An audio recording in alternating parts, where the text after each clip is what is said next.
4. Mesdames et messieurs, Guy Lepage. Attention, 8 et 5. Qu'est-ce que ça a l'air une journée type pour toi de tournage? Je commence le matin très tôt, là, 8 ou 9 heures.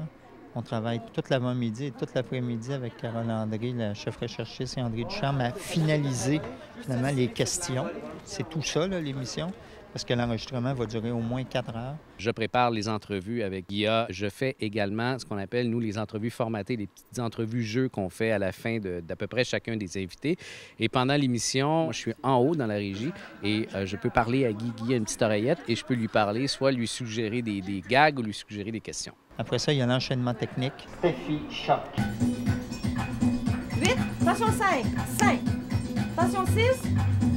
6. Salut Steffi. Salut, oui. Steffi Christopher. Il paraît que tu es dyslexique.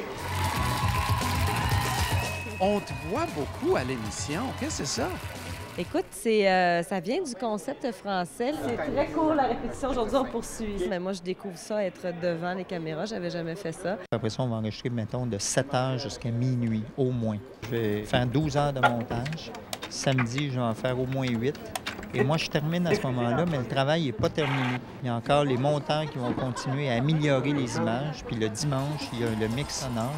Donc, l'émission est remise 2 ou 3 heures avant la diffusion. Bonsoir tout le monde, bienvenue à Tout le monde en parle. Ça prend 7 jours à faire et moi là-dessus, je travaille au moins 6 jours. Ah ouais, Manon, pèse donc sur le piton. Bien sûr. Alors, voici mon piton. Qu'est-ce qu'il est beau, hein? C'est super. Alors là, ce qu'il me dit... Manon, pèse donc sur le piton.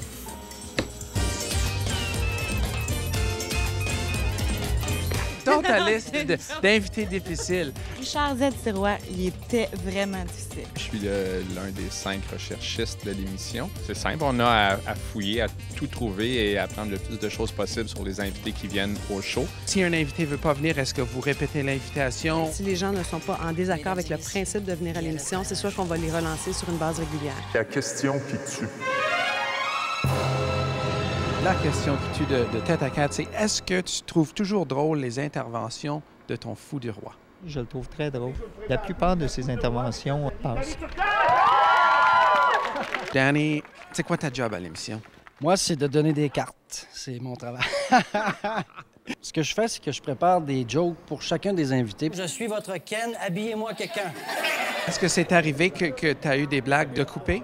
Ça m'est arrivé d'appeler Guy pour lui dire « Enlève donc ça, s'il te plaît, c'était pas bon, c'était un mauvais Tu te sens mot. » Ben, c'est parce que c'était pas drôle, puis ça aurait pas été bon de le mettre dans le montage. Écoute, Danny, j'ai une carte pour toi.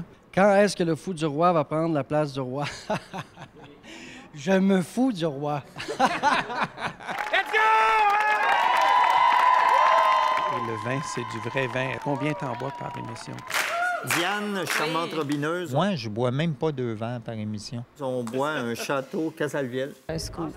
Personne n'a jamais remarqué. J'amène le vin, mais je ne l'ouvre pas. C'est Guy qui ouvre les bouteilles parce que j'aurais trop peur de ne pas être capable. On roule le verre. Ce que je trouve le plus flyé, c'est même pas que 2 millions de personnes regardent l'émission, mais c'est que ça suscite des discussions parmi ces 2 millions de personnes-là pendant le reste de la semaine. Ça, je trouve ça le fun. On a vraiment l'impression de servir à quelque chose de très palpable là, présentement. C'est le fun. Vous avez réussi, finalement, tout le monde en parle. Mesdames et messieurs, Guy Lepage.